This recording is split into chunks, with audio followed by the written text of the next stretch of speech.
We begin tonight with breaking news tonight out of Alabama. Investigators say the Pickens County Chief Deputy has been arrested and now faces criminal charges. Chief Deputy Jonathan Gann was arrested by agents with the Alabama law enforcement agency State Bureau of Investigation. He's charged with theft of property in the second degree and tampering with evidence. The SBI is investigating the allegations at the request of the district attorney, Andy Hamlin, and Pickens County Sheriff Todd Hall. The district attorney is expected to hold a press conference tomorrow. So far, no other details are being released at this time. The city of Starkville could be seeing some new retail brands. In a 5-2 vote, Starkville aldermen vote in favor of a tax increment financing for the Garin redevelopment project.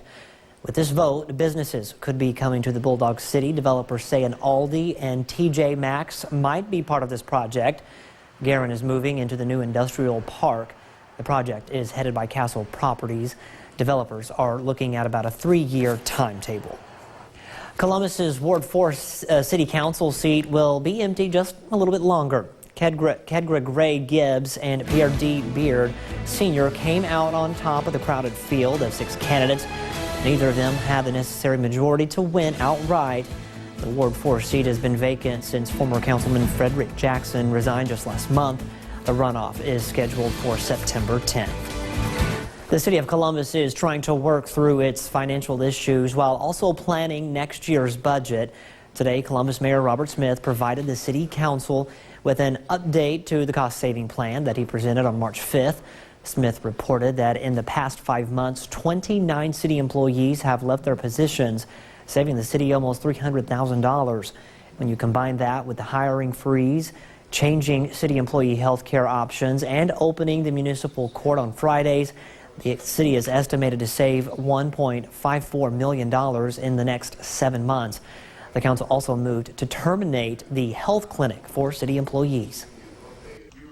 But we just had such a low participation out of all of the people that were enrolled. Only an average of 88 persons a month were using it out of over almost 500 people that were enrolled in it. City officials say the employee clinic had great service and customer care, just not enough participation. They will file to terminate their contract with Baptist Hospital immediately. It will take 60 days for the cancellation to take effect. In a surprise move today, Cecil Cantrell steps down as the Monroe County Sheriff. This just 2 weeks to the day after losing in the August primary. District 1 Supervisor Joseph Richardson says Cantrell turned in his resignation today. In the meantime, Chief Deputy Curtis Knight will take over as sheriff until the Board of Supervisors can appoint an interim sheriff. Richardson says they expect to do that by Friday. On August 6th, Kevin Crook beat Cantrell by nearly 1,000 votes. Cantrell would have been in office for the rest of the year. You would think he would hang it out, you know, but it does. It sort of shocked me to know that he stepped down and just going to leave an opening there. Again, supervisors plan to appoint an interim sheriff by Friday. Time now to get a first look at our forecast. We'll send things over to meteorologist Trevor Burchett. Hey there, Trevor. Scott, it's a rainy evening out there. Take a look at our Columbus Alpha Insurance camera here on top of the building at WCBI. Lots of rain coming down. We've been watching the lightning for the last hour, and the storm has finally made it to Lowndes County. You can see it here. Plenty of lightning associated with this. It was a little bit stronger as it came through Pickens and Lamar County. Vernon got into some heavy rain earlier. It's now made its way into southern portions of Lowndes County along and south of 82. Just a nice summer gully washer. Nothing severe expected out of this, but there could be some gusty winds. And of course, there's plenty of lightning and heavy rain associated with this. We're going to have some more scattered shower and storm chances through the week. I'll have that full forecast coming up in just a few minutes. All right, Trevor, thank you very much. Some Monroe County Power Association members are wanting to catch the next wave in internet, and they are looking for help from the association. Tonight, they met with board members to try and make that happen. Or Quentin Smith, he was there. He joins us live in the studio with more. Quentin, did residents move one step closer tonight to getting that internet service? No, Scott, they didn't. In fact, a lot of residents left out of the meeting tonight upset and feeling like it was a waste of time. Hundreds of concerned residents came out passionately advocating for internet service because they currently don't have it. Northern District Public Service Commissioner Brandon Presley was also in attendance pushing for the internet service. Now, during the meeting, residents asked the Electric Power Association Board to sign a non-binding resolution that would do three things: create an 11-member advisory committee of the co-op, amend the current charter to allow them to provide internet service if they do decide to do so, and lastly, go ahead and conduct another feasibility study. Well, the board decided not to sign that resolution. Now, residents say they feel like they're being left in the dark. Once again, Monroe County Electric is delayed, so I think that it speaks for itself. I think these members are very disappointed. I know that I feel like that there's been a lot of time wasted here tonight, because it's obvious to me that this board does not want to provide internet service, or at least take the necessary steps quickly to see whether or not they can do it, and they ought to be ashamed of themselves. We don't have any internet in this county. AT&T's not coming here. We just don't feel like we have many options left other than Monroe County Electric Power Association. Now, board members say they're not against setting up broadband service. They just want to make sure they have all of their facts lined up. Monroe County Electric General Manager Barry Rowland says they're in the process of completing a second study on this and then decide whether or not they want to move forward. Within the next month or so, he said they'll receive those results. After that, he says then they'll make their decision. Rowland says the reason they chose not to sign that resolution tonight is because it would have called for another board to take place to vote on this issue. The biggest issue they had is they were wanting to appoint some kind of advisory committee or steering committee, and to advise them what decision to make. And they feel like being elected for this board, that should be their decision to make. Now, emotions were running high tonight, so high that one of the board members announced he'll be resigning from the position. He cited health reasons and that he can no longer deal with everything surrounding this issue. Rowland says the board will meet again in October, and he plans to have the results back from that second survey. Thunderstorms rolling through Columbus and West Alabama at this hour, but everybody could get in on some shower and thunderstorm activity come the end of the week. I'll have that full forecast coming up right after this. WCBI First Alert Weather Forecast. We are hearing plenty of thunder here in downtown Columbus, and taking a look at the Alpha Insurance Camera Network, take a look at that. Quite the lightning show here in downtown.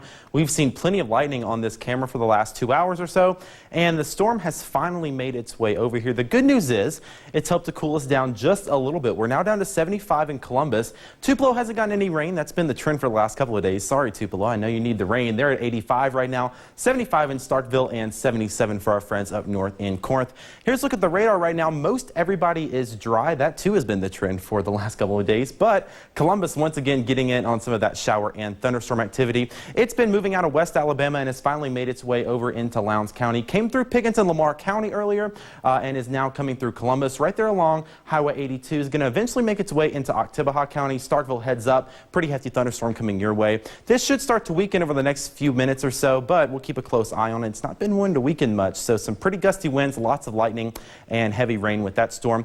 We've also got a few showers and storms up north, just getting ready to come into Union County, it looks like, up near Tupelo, some thunderstorms up there. And you can see that on Futurecast as well. This is starting at 10 o'clock, just a few showers and storms up to the north. And as we roll this through, you'll notice most of these weaken as we go into the overnight hours, apart from just a few showers north of I-22. Everybody stays dry for the most part after midnight. We'll be staying partly cloudy through the morning, and we should have a pretty nice start to the day with just a few clouds out there. So for tonight, 73 for our low, still pretty muggy. Any storms that are popping up now, they'll continue to fade as we go through the night. Basically calm winds overnight. Tomorrow we'll start out pretty clear, just a few clouds out there. We'll be into the 80s by lunchtime, low 90s, mid 90s by 3 o'clock with, again, a few showers and thunderstorms possible in the afternoon hours. Here's a look at that next weather maker. Check this out. Right now we've got this cold front up to our north. That's bringing plenty of shower and storm activity up to our north. As we take this over the next few days, though, notice by Thursday that front gets a little closer to us, and it actually starts to stall out right there along the Arkansas-Missouri Arkansas-Missouri border, Boot Heel area, and that is going to put us in a prime spot to be seeing plenty of rain activity, and even through Friday and Saturday. Notice that front gets closer and closer to us, and that's where those showers and storms like to set up. So notice by Saturday, this front set right on top of us, so we're going to have to keep a close eye on rain chances, and that's why we've bumped up the rain chances. You can see that on the AccuWeather 7-day forecast. We'll keep it at a 50-50 shot Thursday, Friday, and Saturday. We'll keep rain chances in play even into early next week, though, 40% for Monday and Tuesday. So basically, keep that umbrella handy. You could need it at any point in the next 7 days. Temperatures do go down just a little bit thanks to that increased rain chance. 89 for Saturday and eventually into the upper 80s still into early next week. The word recession is working its way into the national discussion. We find out what the president's view is when we come back.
WCBI News at 10 with Scott Martin.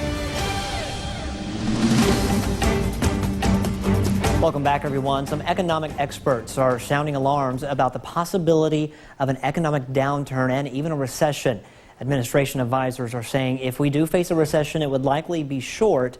President Trump addressed the economy today. CBS's Paula Reed has more from Washington. Let me tell you something. Number one, we're doing very well as an economy. President Trump downplayed fears of a recession today, but he confirmed his administration is considering ways to stimulate the economy to avoid one. Payroll tax is something that we think about, and a lot of people would like to see that. Yesterday, White House officials denied a payroll tax cut was under consideration.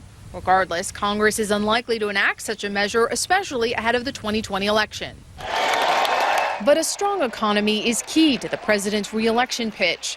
The trade war with China is fueling concerns about an economic downturn. The biggest issue is to de-escalate when it comes to trade wars. Trade wars are very unproductive, and it's not clear what the goal is.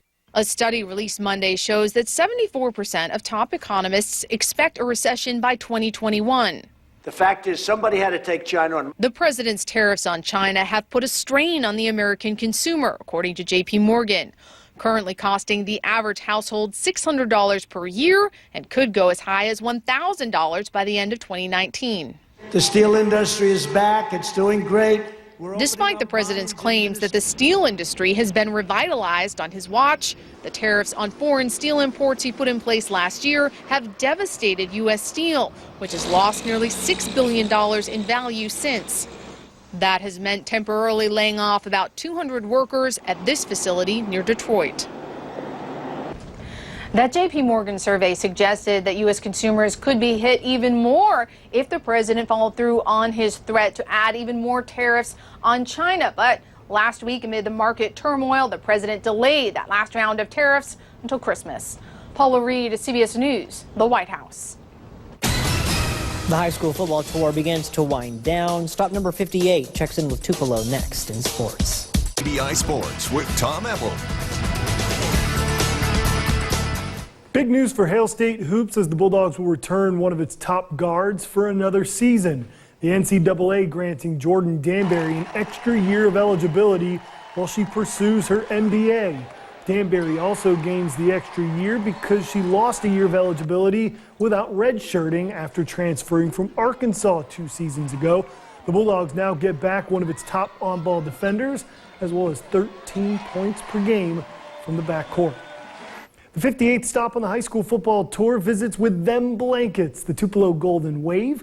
A lot of talent graduated from Tupelo in 2018, but that opens the door for new faces to continue the winning tradition in the blue and yellow.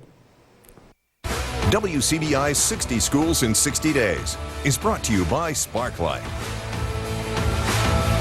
One of the winningest eras in Tupelo football comes to a close with the graduation of special talent like J-Rock, Jordan Jernigan, and Stefan McGlon. New opportunities open for new names to step up for the Golden Wave. Head coach Trent Hammond says he has a roster full of guys chomping at the bit to make plays on Friday night. We've got some kids that have set and kind of waited their turn. If they haven't got a lot of reps in the past because of the guys that were in front of them, and now it's their turn. And I think that's our whole team as a whole is full of guys that have waited their turn, have almost been like a redshirt process, that they've sat here and now it's their turn to go play. We've been working hard all the way from December, went through boot camp, went through all the summer weightlifting and conditioning. We ready. Tupelo will turn to Jacob Ware and Ole Miss commit Jacob Horn to lead its high-flying offense in 2019. Can't go back and try to cookie cutter it. High school football is not like college football where you get to marry yourself to certain schemes or things. We can't ask our quarterback Jake Ware to do what Stefan did. We have to ask him to be himself. And so a lot of that's on us to modify and adapt what we're doing to our personnel. We always will have the talent. It's just because we lost a couple of people, they think that we under the radar now, but we still there. It's unfamiliar territory for Tupelo this year. The Golden Wave believing they're the ones who are flying under the radar. This group is embracing the underdog role, and the expectations aren't changing. We knew it coming into this offseason that we weren't going to be thought of to be the best team. That people were going to count us out, so we just got to play hard and do our thing. We preach max effort every day in practice, and we want to come out here and give real high intensity and show these people what we can do. I don't think there's anybody out here that sets up bigger expectations on themselves than each one of us. Every one of us want to compete every night, and that's a great thing about Tupelo is our kids have done that same thing. Tupelo kicks off 2019 inside the flood zone, taking on the South Panola Tigers. With the Golden Wave on the high school football tour, Tom Ebel, WCBI Sports. 60 Schools in 60 Days with Tupelo High School was brought to you by Farmers and Merchants Bank and Zip Scripts Pharmacy. Only 2 more stops remaining on the high school football tour. Starkville coming up tomorrow is stop number 59. And last but not least, the Columbus Falcons set for stop number 60 on Thursday. Make sure you get ready for game day on Friday. If you've missed any of the stops, go to our website, WCBI.com. Let's go to the Monroe County softball tournament. Amory taking on host Hatley. Second inning, Emily Slade smacks one to shallow right, loading up the bags for Hatley, who'd go on to score a run. But here comes Amory. Emma Walker with one on. See you later. Softball over the fence. 2-run homer for Walker, and Amory takes the lead and would take off from there. Maggie Kate Cummings hits one to left for an RBI single. Amory goes on to get the win 13-5. More action from the Monroe County tournament. Hamilton taking the place of Hatley, taking on Amory. Bottom second. Hamilton already up 4-1. Connor Stevens drives one to left for a single, but the Panthers unable to capitalize. 4th inning, here comes Hamilton. Lan Hollis drives one to center, putting runners on the corners. And then the very next batter, Madison Evans, hits one to the infield. That's bobbled. Tori Harrison would score. Hamilton goes on to win 5-1. Hamilton will also go on to win the Monroe County tournament for the first time since 2013. That's it for sports. We'll last your forecast coming up right after the break. Still got this pretty hefty thunderstorm right at the Lowndes-Oktibbeha County line. Heads up, Starkville, this is coming for you. Gusty winds, heavy rain, a little bit of lightning in this. That should start to weaken over the next hour or so. Won't be too much of a problem after that. Shower and thunderstorm chances are going to continue for the next 7 days. Keep that umbrella handy. Good news is temperatures go down just a little bit, down into the upper 80s with those increased rain chances. And with this heat we've been having, these 80s, we're going to be I think we'll take it. It's going to feel like autumn, I guess. Hey, counting down, what was it, 35 days till fall? It's in close. Like that. Pumpkin spice is on its way. I will take it. Soon we'll be in those 40s. Sounds good to me. Thanks, Trevor. Thanks for watching, everyone. We'll see you tomorrow.